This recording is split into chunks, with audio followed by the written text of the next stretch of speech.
Recording in progress. Bismillah ar-Rahman ar-Rahim.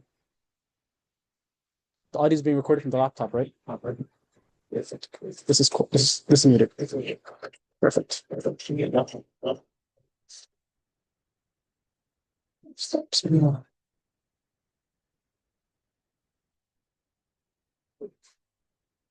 Alhamdulillah Rabbil Alameen wa salatu wa salamu ala Sayyidina Muhammad wa ala alihi wa sahbihi ajma'een. Amma ba'd.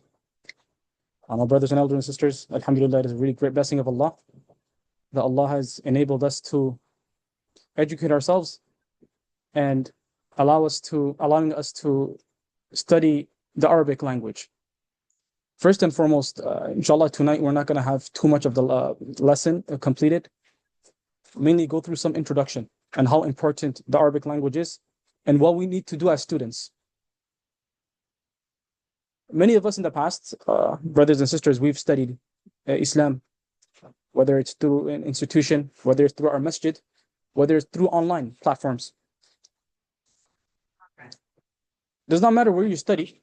Unanimously, every student of knowledge need to have certain traits and characteristics before seeking any knowledge.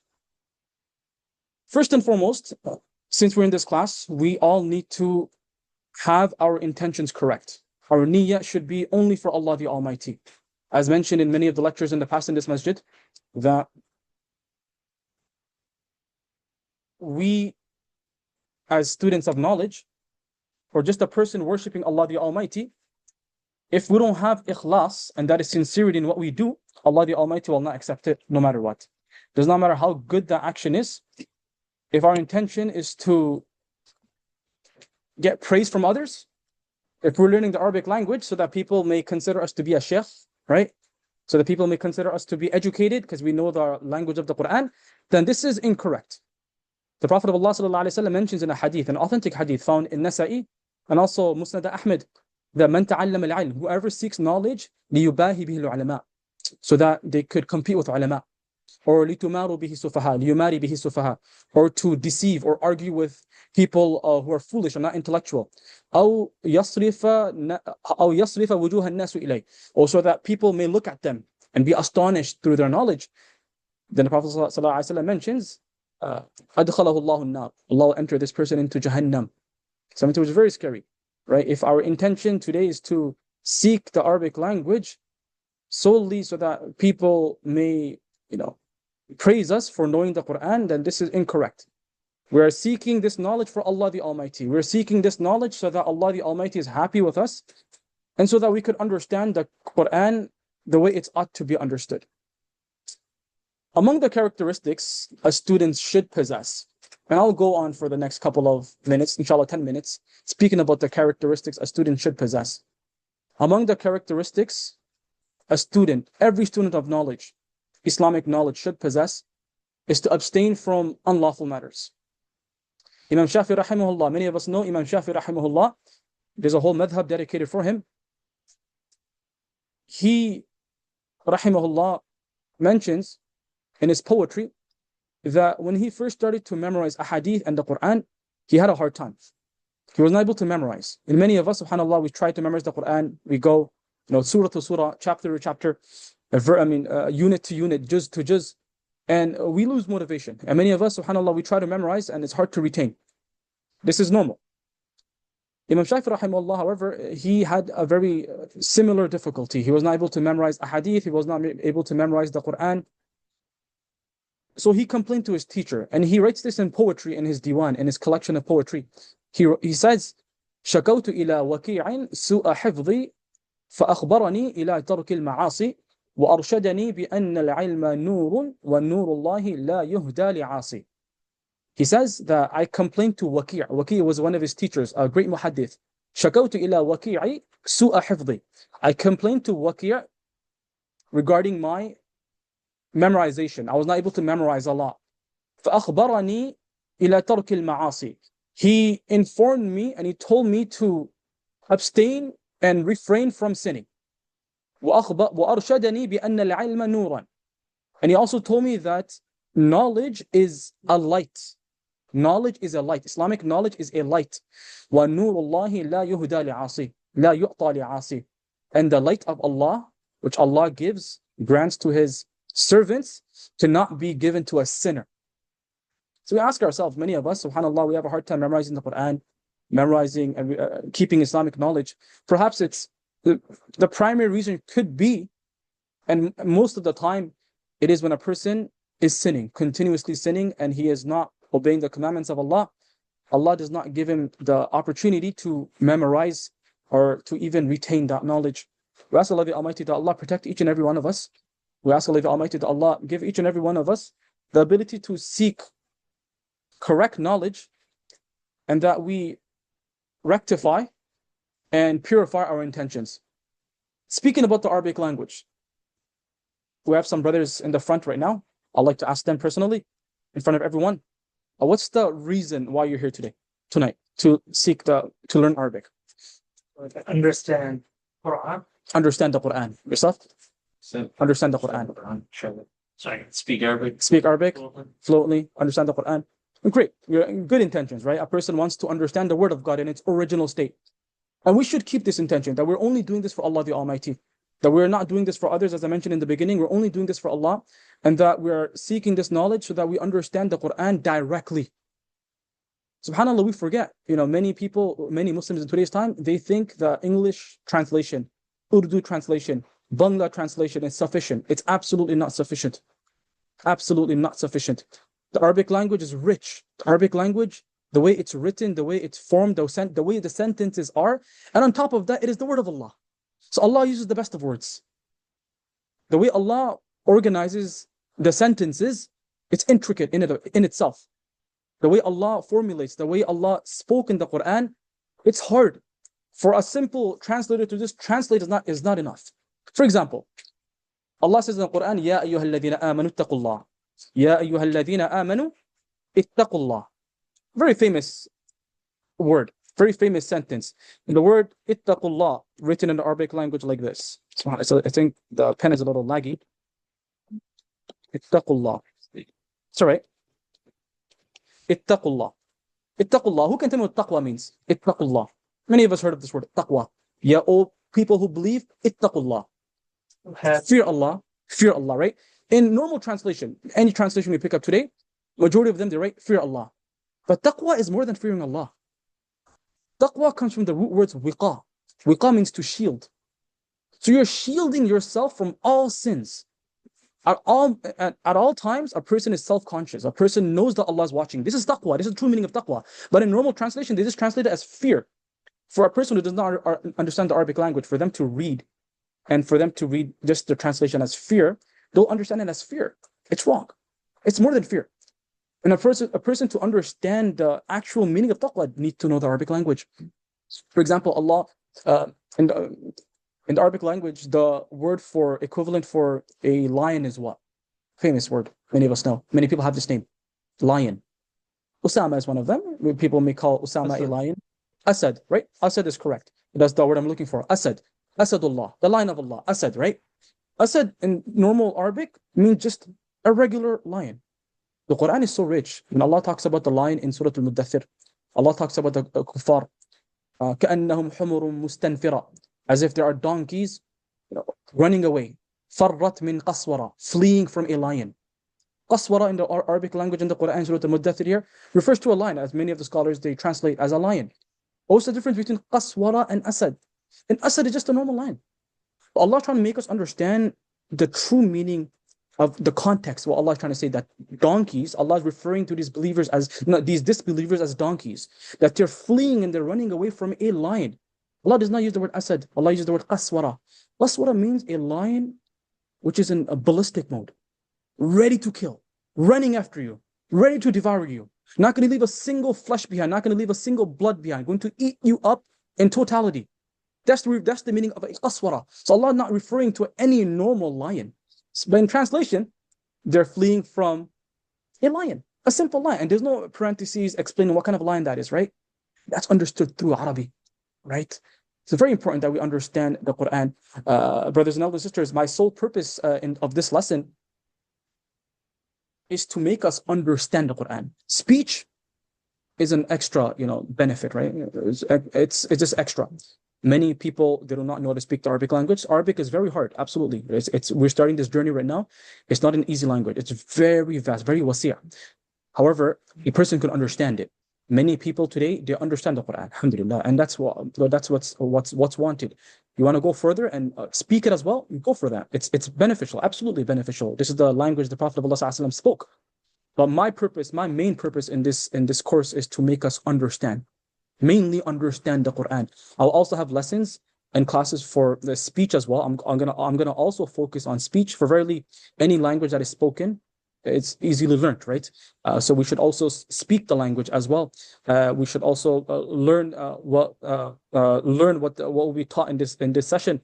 And going back to mentioning how we should have our ikhlas and our intentions solely for the sake of Allah. SubhanAllah, I mentioned one story, since I studied abroad. One of our senior students, SubhanAllah, a very, very intellectual student. Where I come from, a lot of the madaris that are associated with this curriculum, students do not know how to speak the Arabic language. They mainly understand, right? They don't focus on speech. You'll find out of 100 students, 1 or 2 who could speak the language. Mainly, they understand. So this student who was a senior, SubhanAllah, he was very eloquent in Arabic. He learned the language very well. And he would translate poetry, poetry of Diwan al-Shafi'i, Diwan Ali radiallahu anhu, various poetry. Poetry is very difficult, Arabic. The most intricate level of Arabic is in poetry. Poetry is because you have to understand what the author means, because indeed he uses a lot of words, and there's a lot of context behind these words, and only people who studied that scholar or that person individually would know what he meant. Many a times the meaning is hidden. So this student, however, he mastered the Arabic language to a point where many of the teachers were very proud of him, and they wanted him to translate books of ahadith, books of tafasir in Arabic to English or Urdu, right? And he was very eloquent. And when he graduated, that's what they wanted, right? And subhanAllah, we look at what Allah does, right? Allah's the greatest, but when Allah does not like someone, Allah does not open the heart for nur, for light. This student, he went back to Saudi because he was originally from Saudi, and instead of translating books in Urdu from Arabic or to English from Arabic, he started to dub Bollywood movies for the people living in Saudi, from Hindi to Arabic, right? And that's his full-time job now, right? Imagine where's the work taking him, right? A person did not have the correct niyyah, a person did not have the correct understanding of what they were learning, why they were learning the Arabic language. Allah's, shaitan is using him to dub and translates and have subtitles for Bollywood, Hindi to Arabic, right? And he's catering to the residents of Saudi watching Hindi movies and Bollywood movies, right? So we should all fix our intention that whatever we do, my brothers and elder sisters, we do it for the sake of Allah, and Allah the Almighty will accept each and every one of us. And for the people who came late, we should try our best to stay away from sins. As Imam Shafi'i rahimahullah mentioned once again, شكوت إلى وكيع سوء حفظي فأخبرني إلى ترك المعاصي وأرشدني بأن العلم نور ونور الله لا يهدى لعاصي. He complained to his teacher about memorization. He was not able to memorize. His teacher told him, "Oh, Shafi', start to abstain and refrain from sins." And he told me that knowledge is nur, light. And the light of Allah, the nur which Allah grants through knowledge, cannot be given to a person who commits sins. So we should all try our best. SubhanAllah, with this filthy world today, many people, even inadvertently, going through our phones, listening to music, listening to watching videos, we should try to abstain from these things and try to clean our hearts. We try to be a person who stays away from all these things. And Allah the Almighty, we will see a difference in our lives when it comes to memorization, when it comes to hifd, we will see a big difference that Allah will accept each and every one of us. Ameen.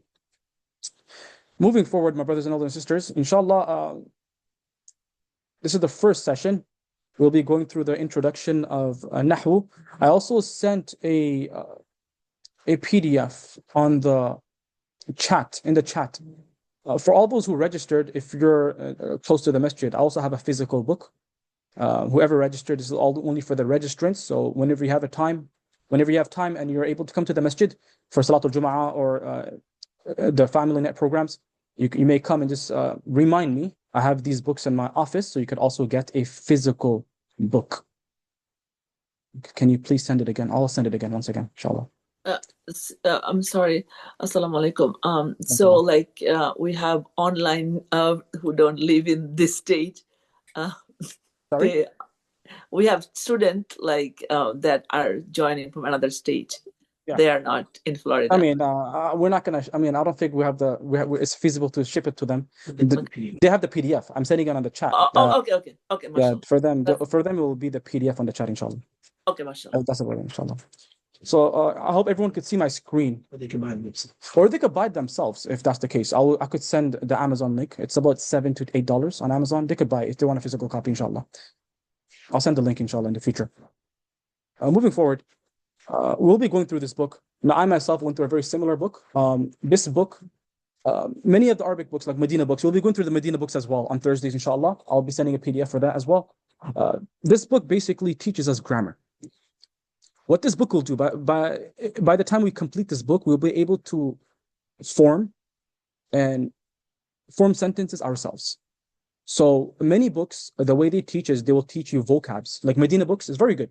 They teach you vocabs. They teach you words like al-bayt, al-masjid, al-bab, al-dhahr, al-batan, al-sadr. They teach you words in Arabic so that you could use them. So it's a good book to increase in vocab. But when it comes to this book, they teach you technicalities. They teach you exactly what we learn in school. What we learn in school when it comes to English grammar, nouns, verbs, prepositions, particles. That's exactly what they teach in this book. And it's very good for us individuals who are adults who've been through school, who've been through grade 12, who understand the whole basic concept of grammar. This book will be, inshallah, teaching us grammar. And we'll be going through these chapters slowly. 30 sessions, as mentioned in the poster, inshallah, 30 sessions, give or take. If we need to go over 30 sessions, 30 classes, we'll go over 30 classes.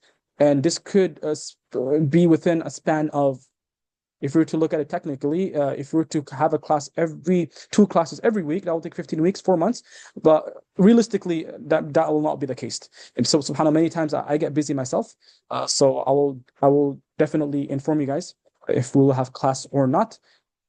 We'll try to complete these 30 classes before Ramadan of 2026, inshallah, the upcoming Ramadan. This is the plan. We'll be completing these 30 classes by then, inshallah. So I hope everyone could see my screen. I'd like to just go through the first section. You could also go through in the previous couple of pages, they have some terminologies, some terms. You could go through it yourself. However, we will be going through those terms as well. As we go through the session through this book, we'll be also going through this terminology. So you will automatically learn it, inshallah. In section 1.1, so, Nahw, Arabic grammar. If we were to translate the word Nahw, it translates to grammar. It could also translate to a way. What does it mean by way or direction? The Arabic language, the most important thing about the Arabic language, brothers and older sisters, is i'rab. I'rab is basically the last vowel of a letter. And that makes you understand whether that verb or that noun is, or whether that word is a verb or a noun or a particle. So this is exactly what they mentioned in this book. Definition: Nahw is that science which teaches us how to join a noun, a verb, a particle to form a correct sentence, as well as what the i'rab in parentheses is condition of the last letter of a word should be. That's exactly what Nahw is. Just like English, we have nouns, we have particles, and we also have verbs. But however, in Arabic, they also mention as well as the i'rab. I'rab is the condition. So I want each and every one of us to know that. The word i'rab, I'll be using this word frequently. I'rab is the condition, the last letter of a word, what it should be. Just letting each and every one of us know. By default in the Arabic language, every word will have a Dhamma. So speaking the Arabic language, you talk about even a name, right? My name is Sajid. My name, if you were to write it down and you were to put an i'rab, a vowel on the last letter, it will always have a Dhamma. by default. Sajidu, as you could see. This is why a lot of Africans you'll find, they'll pronounce that. You have names like Muhammadu. You have names like Abdullahi, Somalians. But many of the Somalians, they pronounce the last haraka, right? So by default, you have names like, Ibrahimu, Ismailu. A lot of Africans, they pronounce it. However, in normal Arabic, we don't pronounce the last haraka. When you're writing it down, by default, it's always a dhamma, a single dhamma. So we have names like Sarim, right? This pen is not working that well. I apologize. Is it your? Can you try? Is your palm hitting it? My palm's not hitting it. It's Writing off PDF maybe. Try on the side. It's a little. It's a little. Yeah, you could see the side too, right? Yeah. Okay. Move the book to the side. You can. There you can read that. Okay. Bismillah. Let's see. A name like Sarim, Yeah. right? So sorry, Sarim. Sarimu is gonna be with a dhamma.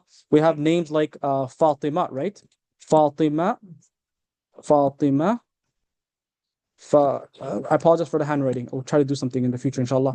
Fatima too. Africans have that name as well. Fatima too. Aisha too. By default, every word in the Arabic language, specifically a noun, will always have a dhamma. Moving forward, subject matter. What's the subject matter about the Arabic language? It's about Nahw. Its subject matter is kalima, word, and kalam, sentences. That's subject matter. Kalima is a word. We've learned the word kalima as we were kids, right? Kalima shahada, right? The word for shahada. Kalam means sentence. Kalima is a word, and the word kalam is a sentence. Where's the highlighters? Allah. Okay. I'll just use this. So kalima is a word, and kalam is a sentence. Objective. The immediate objective is to learn how to read, write, and speak Arabic correctly. I will say Arabic. That's how it's supposed to be pronounced. Arabic is more English. And to avoid making mistakes in this, for example, Zaydun, Dara, and Dakhala, and Fi are 4 words. The science of Nahw teaches us to put them together to form a correct sentence. So we have 4 words right here, right? We have the word Zaydu, we have the word Dar, we have Dakhala, and we have Fi. Let's put this together. Let's work this out together. I'll give a translation for each. The word Dakhala in the Arabic language, let's see how we think. The word dakhala means to enter. To enter. The word fi in the Arabic language means in. The word dar means house. And the word Zaid is a name. Zaid is a name. Zaid. In English sentence, in English grammar, we'll translate it as we will say as Zaid entered the house, right? And it's past tense. So Zaid entered the house. Zayd entered the house. That's exactly how we say it in English. However, in Arabic, it's a little different. Who can give a try? What do they think the correct way of pronouncing this sentence is, and where to place the words? Give like 3 seconds. I'll do it myself. Zaydun. Close. Zaydun dakhala fi dar. That's also correct, right? But we want to use just simple Arabic. We're gonna keep the subject and predicate online. We're not gonna flip them apart. In Arabic, you could flip the subject and predicate, right? Zayd entered the house, Zayd. Just like in English, right? Subject and predicate, you're flipping them. So we will keep it subject predicate. We'll keep it simple in Arabic, right? So the correct way will be dakhala Zaydun fi darin. So we have the word dakhala Zaydun fi darin. Once again, apologize for my handwriting. This pen is not working too well. It's actually not following along. It's not following along. It's delayed. The pen is delayed. In the page. The page is delayed. Okay, inshallah, we will fix this for next class. Sure. Okay. Okay, inshallah, we'll fix it for next class. So dakhala Zaydun fi darin. The translation of which is Zayd entered. Share the PDF. Zayd in house. Yes, that's in English. But the correct translation for this exact sentence is Zayd entered a house. It's not the house, it's a house.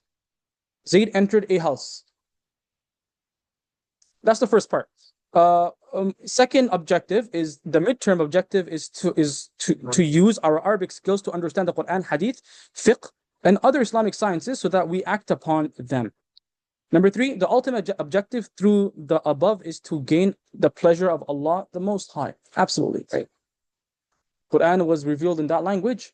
Did you know that during the time of the great scholars, the great Khulafa al-Rashidun, Muslims only spoke the Arabic language, right? There was no need to write the Quran with haraka. You know the Quran that we see today, brothers and sisters, the Quran that we see today with dots and harakat, which are vowels, fatha, dhamma, kasra. The Quran or the Arabic that they wrote was not like that. For indeed, they did not need the reason to do so. Everybody spoke Arabic. You have Sahabi who were not even Arabs, like Salman al-Farisi was Persian, right? The first Sahabi to translate the Quran into Persian language. He himself did not. Arabic was a foreign language to him. He spoke the language, right? So they all spoke the language. However, colonization and etc. Many of these countries forgot the Arabic language. So the ultimate objective through the above is to gain pleasure of Allah the Most High. For those who are Urdu speaking in this class, I believe for you it will be very easy. What will be easy for you guys if you guys learned Urdu is to write. Very easy. I know Bangla people, I know we have a lot of students from Bangladesh over here. Writing is also a different skill. If you look at Urdu, it's very similar to the Arabic language. So for them to write Arabic will be very easy, inshallah. However, we will learn as well. Also, it stays. I gotta erase it. I gotta erase the, inshallah. I'll just quickly erase it. On the option G. So Inshallah. maybe the trash. Khalas. Let's keep that aside. Okay, moving forward. Section 1.2, the word. No, yes, correct. Any word uttered by humans is called a loved. Loved is a word. Any word that you pronounce, whether it's out of your sighing or you actually utter a word that has a meaning behind it, it's called loved in the Arabic language. If it has a meaning, then this word will be called a mawdu' word, meaningful word. And if it does not have a meaning, it will be called muhmal. It's called muhmal. Anything that's meaningless, right? That has no meaning. A person kisses their teeth, right? What's the meaning behind it? We do not know the meaning behind it. We cannot. It's not definite. We do not know if this person is angry or this person is just making that sound for the sake of making that sound. That's muhmal. It's meaningless. When a word has a meaning behind it, it's mawdu'. In Arabic, loved mawdu', meaningful words are of two types. One is mufrad and the second is murakkab. So we have mufrad right here. Again, for all the people who are in this class, we're literally going through English grammar as well. Very similar terminologies. So we have mufrad, singular. Singular, it is that single word which conveys one meaning. It is also called kalima. It is also called kalima. For example, it gives one meaning. Who can give me a single Arabic word that gives one meaning? Simple meaning. Anything. Mufrad. Bayt. Right? The word bayt. Bayt means house. Right? We have the word bayt. Baytun. It means a house. Now, murakkab, compound. Compound is a group of words. They may form a complete sentence or an incomplete sentence. Now, for this, there are many compound words in Arabic language. For example, we have something like Abdullah. Abdullah is a compound. Two different meanings, right? Slave of Allah, right? You can technically say that's a compound word as well. In English, we have words like spaceship, racetrack, right? These are all compound. We understand what compound words are. When two words combine together to have one meaning. Moving forward, now this is where it gets a little interesting from this point onwards. There are three types of kalima. Okay? Three types of kalima. Just like English, I will keep on repeating that so that we understand, reassurance that it's very easy. What we're learning is very easy. Ismun, fi'lun, harfun. Very important that we learn these terminologies. Ismun means noun. I will continuously mention. I'm going to say ismun, ism. I may not say ismun. It's easier to just say ism. Ism means noun.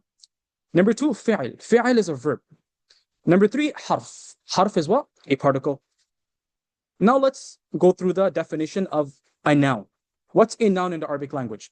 Now, subhanAllah, this lesson, this tonight's lesson will be enough for us to appreciate somewhat of Arabic. When we recite Surah Al-Fatiha, inshallah, we will try to apply what we learned tonight, inshallah. So firstly, ism, noun. It is a kalima. What's a kalima again? A word. Kalima means a word. It is a kalima. So they never put that in parentheses. So we should know that word by now. Kalima means word. It is a kalima whose meaning can be understood without the need to combine it with another word. It does not have any tense. Obviously, noun does not have any tense, right? We know that through English as well. A house. What do you mean? Is it an old house? Is it a new house? We don't know. There's no tense behind it unless you specify through an adjective, right? It's simple. Kalima in ism does not have any tense. And number 3, it is the name of a person, place, or thing. Exactly in English, right? Person, place, or a thing. And I'll give an example. Rajulun, and it translated as man. Every word that we go through, brothers and sisters, let us try to, memorize it. I would suggest, inshallah, next week I will try to bring a blueprint. Where if we have a notebook, we should make a chart of new words to learn. Rajulun, right now we're learning a new word. Rajulun means a man, single man. House is al-baytu, correct? These are all nouns, right? Rajulun is a man, so it's a noun. Al-baytu is a house, so it's a place, therefore it's a noun as well. Note, a noun can never have a tanween and in alif lam at the same time. Very important for all the students. This is a very important note. Note, a noun can never have a tanween and an alif lam at the same time. So the word al-baytu right above, we see the word al-baytu, correct? A person cannot say it as al-baytun. That's incorrect. Because it already has an alif lam. Now, if I were to omit the alif lam, I could write it as baytun, as written on top. Baytun with a tanween. But the both cannot be amalgamated together into one word. It can be al-baytun. That's incorrect. And that note is very important. A noun can never have a tanween and in al at the same time.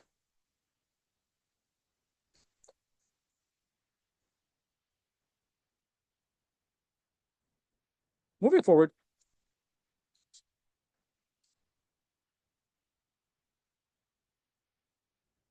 Is there a faster way to erase? Yeah, it's gonna be like a clear all. Clear all? The trash can maybe on the bottom is it? Uh-oh, no. Yeah. Clear page? Oh no. I'll bring it back. Khalas, I'll just erase it. You need to lock the book, huh? So if you press the book, Yeah. the PDF, there's an option that comes out. It's the lock, where like the page numbers are. Yeah. You have to use your fingers. You see it? Yes, okay. And then now you take a piece of the trash can. Yeah. And clear. Yeah. Perfect. Got it. Moving forward, verb. What's a verb in English? Can someone tell me from the gathering? Anyone? Run. Give me a definition of a verb. Feel. Action. An action, right? An action, something that has tense in it, right? Past, present, future. So a verb, fi'al. In the Arabic language, it's called a fi'al. It is a kalima. Once again, a kalima is a word whose meaning can be understood without the need to combine it with another word. It has one of 3 tenses, past, present, or future. It denotes an action. That's what Brother Safat said. Example, daraba, he hit. Nasara, he helped. 2 new words right now. Nasara and daraba. Nasara means he helped. Daraba means he hit. No, a fi'al can never have a tanween or an alif lam. Another important note. Right now we're just identifying. Our first lesson today is to just identify what's a fi'al, what's a verb, and what's a noun, and at the same time, what's a particle. No, it says a fi'al can never have a tanween or an alif lam. Is that clear? A fi'al can never have a tanween or an alif lam. We'll get to a very big example in Surah Al-Fatiha, inshallah. Let's give a couple of seconds. Harfun, which is a particle. It is a kalima whose meaning cannot be understood without joining an ism or a fi'al or both to it. Particle, right? Give me a particle in English. To, right? To. I went to. If a person just says the word to, what do you mean? It needs to have both in it, like a noun and a verb for it to make sense. You cannot just say to. What do you mean by to? Therefore, these are particles. Min, ala. There's so many of them. We'll cover them, inshallah. A quick exercise before we end the class for tonight. We do have 6 minutes left. An exercise, quick exercise. State with reason whether the following words are ism, fi'al, or harf. Again, a noun, a verb, or a particle. Number 1, jalasa, he sat. What is that? He sat. A verb. Tell me a reason behind it. Why is it a verb? You gotta give me a reason behind it as well. Look at the word jalasa. Why is it a verb? No tanween. No tanween or no alif lam. Good job. No tanween. The word jalasa does not have a tanween, nor does it have alif lam. It's a verb. We know it's a verb. We look at number 2. Wa. And. What is that? Particle. So, Harf. Harf. Good job. Harf. We want to use the Arabic terminology, so we got used to it. Bintun. Bintun. What is that? Ism. Ism. Ism. Noun. Ism. Noun. Now we got to look at the last one. And why is it ism again? Because it has a tanween, right? It has a tanween in it. Bintun. Bintun. Lastly, we have the word kasara, which means to break. Obviously, it's an action, break. It's a verb. And why is it a verb? It has no tanween, nor does it have an alif lam. This is a homework for you guys. Number 2, find the meaning and plural of the following nouns using a dictionary. I'm going to leave that for you all. Just 4 words, simple words. And before I end off the class, what I want each and every one of you to do as a homework until Thursday, inshallah. We have Tuesday, Wednesday, Thursday. Try to introspect and focus on Surah Al-Fatiha. I'm not going to write it down because the pen is not working too well, or else I would have written it down very quick, Surah Al-Fatiha. Let's just go through it verbally. I want everyone to go through it. I want everyone to listen to me. We go through the first verse. Alhamdu lillahi rabbil alameen. Alhamdu, what is that? A verb, noun, or a particle? Alhamdulillah is a noun. It's a noun because it has alif lam. Lillahi, li, Allahi. Li Allahi. What's li? A particle. It means for. And Allah is a noun. Rabbil alameen. Rabbi, you might get a little confused. I mean, you don't say it's a verb. I know it does not have a tanween, it does not have an alif lam, but it's possessive. No verb, it's a noun because we'll learn this in the future. No verb can have a kasra at the end of it. Rabbi. You see, the ba has a kasra. So it's going to be a noun. Rabbil alameen. Al-alameen. What is that? A noun? A noun, because it's alif lam. Ar-Rahman. What is that? No. A noun. Ar-Rahim. No. Maliki. What did I just say right now? What's the rule that I just made? It has a kasra, therefore it's not a verb. It's not a verb, right? So it's going to be a noun. Maliki, yawmi. What's yawmi? Kasra as well. So what is that? An ism. An ism, right? Ad-din. Maliki yawmi. No. Ad-din. What's ad-din? I said it's an ism as well. It's a noun. Why is it a noun? It has an alif lam. Iyaka is a noun. We'll learn the reason why it's a noun. It's quite intricate. Iyaka na'budu. What is that? So can someone tell me online? It's a fi'al. It's a verb. Na'budu means we worship. What's a wa over here? And iyaka. Particle harf. Iyaka it's a noun. Ism. Nasta'inu. It's a fi'al. Fi'al. Ihdina over here. It's intricate. I'll tell you. It's a fi'al. Ihdina. Ihdina, guide us. As-sirata. No. A noun. Alif lam. Al-mustaqima. Alif lam. Sirata. No, we'll learn that. Sirata alladhina. Sirata over here is it's a noun, right? Sirata alladhina, it's a noun as well. An'amta. No. An'amta. Noun. It's a verb. Allah has granted us. An'amta. You have granted us. Alayhim, it's a preposition. Ghayril maghdub. So we'll continue. However, I want each and every one of you, when you guys read the Quran now, from now from tonight onwards until tomorrow, try to inspect, try to like find out like what's a noun. It's really interesting, right? We're learning what's a noun, and this is a very simple step into Arabic language. Now we know how to determine basically what's a noun in a simple terms. Obviously, there are more signs. In the next session, inshallah, we'll be going through the signs of ism. There are many signs that could determine what's a noun. We'll be going through that, inshallah, in the next session. Now, inshallah, what I will do tonight, I will try making a WhatsApp group so that I could send announcements. It's more simple. We are well informed with the classes. And I would want each and every one of you, if you could write this word down, write this name down. There's a dictionary that I use myself. There could be other dictionaries as well. A very beneficial dictionary. Write it down in the board so you could see it. It's called Hanswer. The person's name was Hanswer. It's a Arabic to English dictionary. Hanswer. You could get the app as well on iOS, Google. Hanswer Dictionary. I would want each and every one of you to search up.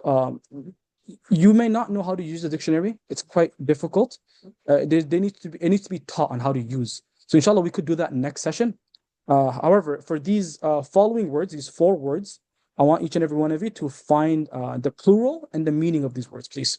So you could do however you want, right? You could chat GPT it, as long as you go out of your way and search it. I want each and every one of us to get used to getting homework done, right? Go out of your way, search it online, and try getting the plural along with the translation, inshallah. So this is the first lesson. I want each and every one of you to, whenever you recite the Quran now, قُل, it's a verb. أعوذ, a verb. بربي, bi is a particle. Rabb is a noun. Rabbin nas, an-nas over here, alif lam is clear, it's a noun. Like that. When we recite the Quran from now onwards, let us identify these letters, inshallah, and Allah will make our journey very easy, inshallah. This is our first class. Inshallah, our next class on Thursday, we'll be going through the homework first, and then we'll be going through a different book. I'll be sending the PDF, Medina Arabic books, and in that book, inshallah, we'll be learning how to speak. Very basic, so we could start speaking with one another in Arabic language slowly. Inshallah. Any questions? Hands were correct. Brother Uncle Salik put it on the chat, Hands Word Dictionary. You could go through, download that. And inshallah, I'll be making a WhatsApp group so that we are up to date with all the announcements. This call is also recorded. I'll be posting it, inshallah, soon. So I'll be sharing the link with each and every one of you. Jazakumullah khairah. If there's any questions in the future, you may ask us these questions in the WhatsApp group or inshallah, next class. Is it clear? Everything's clear? We're good? Barakallahu feekum. Wa akhiru da'wana alhamdulillah rabbil alameen.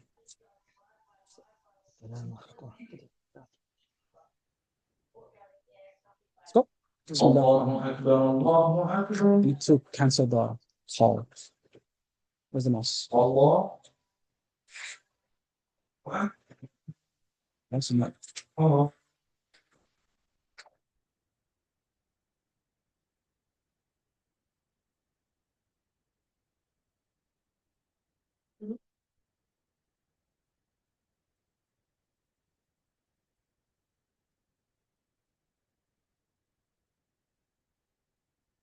أشهد أن لا. Recording still talking. Can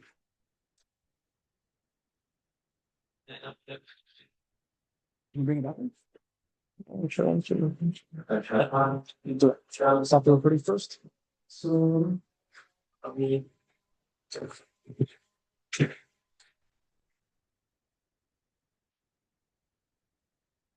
and incursion. Just